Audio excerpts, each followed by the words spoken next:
like I've repeatedly asked her.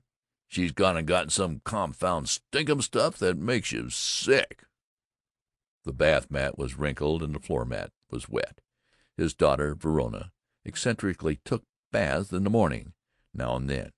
He slipped on the mat and slid against the tub. He said, "Damn!" Furiously he snapped up his tube of shaving cream. Furiously he lathered, with a belligerent slapping of the uncourteous brush. Furiously he raked his plump cheeks with a safety razor. It pulled. The blade was dull. He said, "Damn! Oh, damn it!"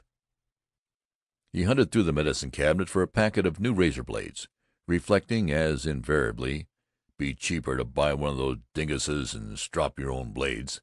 And when he discovered the packet behind the round box of bicarbonate of soda, he thought ill of his wife for putting it there and very well of himself for not saying "damn."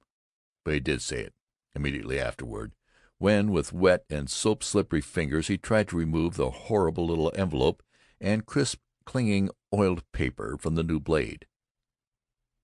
Then there was the problem, oft pondered, never solved, of what to do with the old blade, which might imperil the fingers of his young. As usual, he tossed it on top of the medicine cabinet, with a mental note that some day he must remove the 50 or 60 other blades that were also temporarily piled up there. He finished his shaving in a growling testiness increased by a spinning headache and by the emptiness in his stomach. When he was done, his round face smooth and steamy and his eyes stinging from soapy water, he reached for a towel. The family towels were wet and clammy and vile, all of them wet. He found, as he blindly snatched them, his own face towel, his wife's, Verona's, Ted's, Tinka's, and the lone bath towel with a huge welt of initial. Then George F. Babbitt did a dismaying thing. He wiped his face on the guest towel. It was a pansy embroidered trifle which always hung there to indicate that the Babbitts were in the best of Floral Heights society. No one had ever used it. No guest had even dared to. Guest secretively took a corner of the nearest regular towel. He was raging. By golly, here they go and use up all the towels, every doggone one of 'em, and they use 'em and get 'em all wet and sopping and never put out a dry one for me. Of course, I'm the goat, and then I want one, and I'm the only person in the doggone house that's got the slightest doggone bit of consideration for other people and thoughtfulness, and consider there may be others that may want to use the doggone bathroom after me, and consider—" He was pitching the chill abominations into the bathtub, pleased by the vindictiveness of the desolate flapping sound. And in the midst his wife serenely trotted in, observed serenely, "Why, Georgie dear, what are you doing? Are you going to wash out the towels? Why, you needn't wash out the towels. Oh, Georgie, didn't go and use the guest towel, did you?" It is not recorded that he was able to answer. For the first time in weeks he was sufficiently roused by his wife to look at her. 4. Myra Babbitt, Mrs. George F. Babbitt, was definitely mature. She had creases from the corner of her mouth to the bottom of her chin, and her plump neck bagged. But the thing that marked her as having passed the line was that she no longer had reticences before her husband, and no longer worried about not having reticences. She was in a petticoat now, in corsets which bulged, and unaware of being seen in bulgy corsets. She had become so dully habituated to married life that in her full matronliness she was as sexless as an anemic nun. She was a good woman, a kind woman, a diligent woman, but no one, save perhaps Tinka, her 10-year-old, was at all interested in her or entirely aware that she was alive.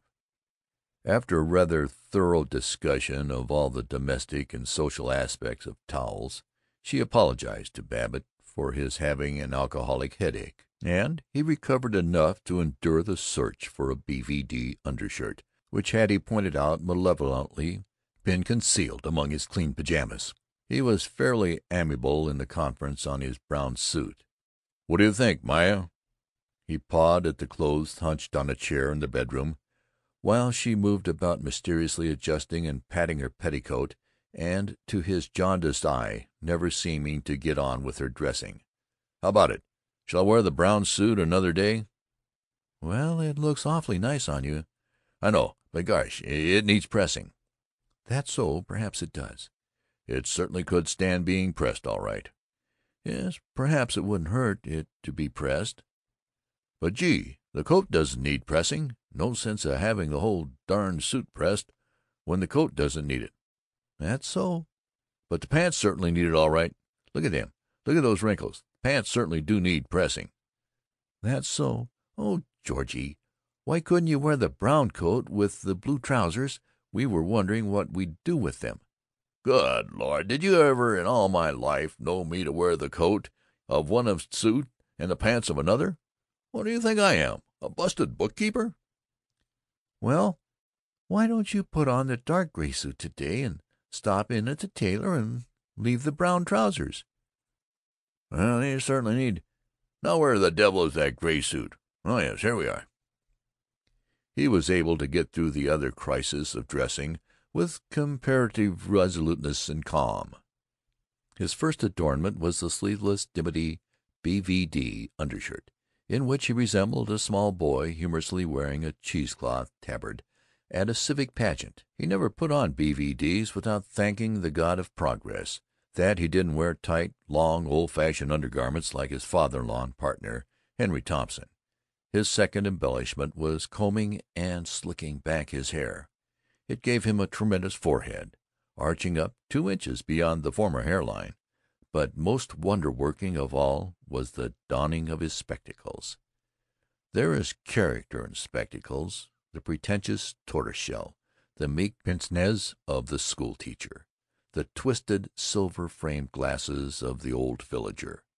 Babbitt's spectacles had huge, circular, frameless lenses of the very best glass. The earpieces were thin bars of gold. In them he was the modern business man, one who gave orders to clerks and drove a car and played occasional golf and was scholarly in regard to salesmanship. His head suddenly appeared not babyish but weighty, and you noted his heavy blunt nose, his straight mouth and thick, long upper lip, his chin over-fleshy but strong. With respect you beheld him put on the rest of his uniform as a solid citizen. The gray suit was well cut, well made, and completely undistinguished. It was a standard suit. White piping on the V of the vest added a flavor of law and learning. His shoes were black laced boots, good boots, honest boots, standard boots, extraordinarily uninteresting boots. The only frivolity was his purple knitted scarf. With considerable comment on the matter to Mrs. Babbitt, who, acrobatically fastening the back of her blouse to her skirt with a safety pin, did not hear a word he said. He chose between the purple scarf and a tapestry effect with stringless brown harps among brown palms, and into it he thrust a snakehead pin with opal eyes. A sensational event was changing from the brown suit to the gray the contents of his pockets. He was earnest about these objects. They were of internal importance, like baseball or the Republican Party.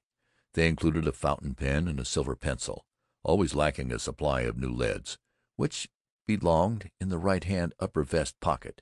Without them he would have felt naked. On his watch-chain were a gold penknife, silver cigar-cutter, 7 keys, the use of 2 of which he had forgotten, and, incidentally, a good watch.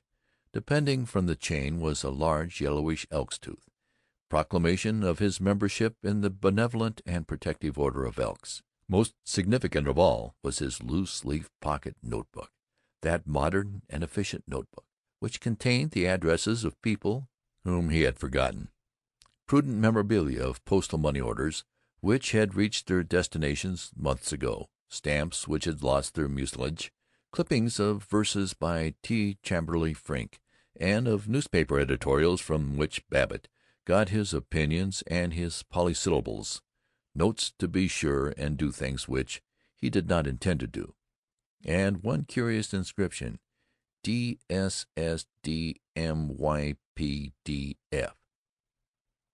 But he had no cigarette case. No one had ever happened to give him one, so he hadn't the habit, and people who carried cigarette cases he considered effeminate.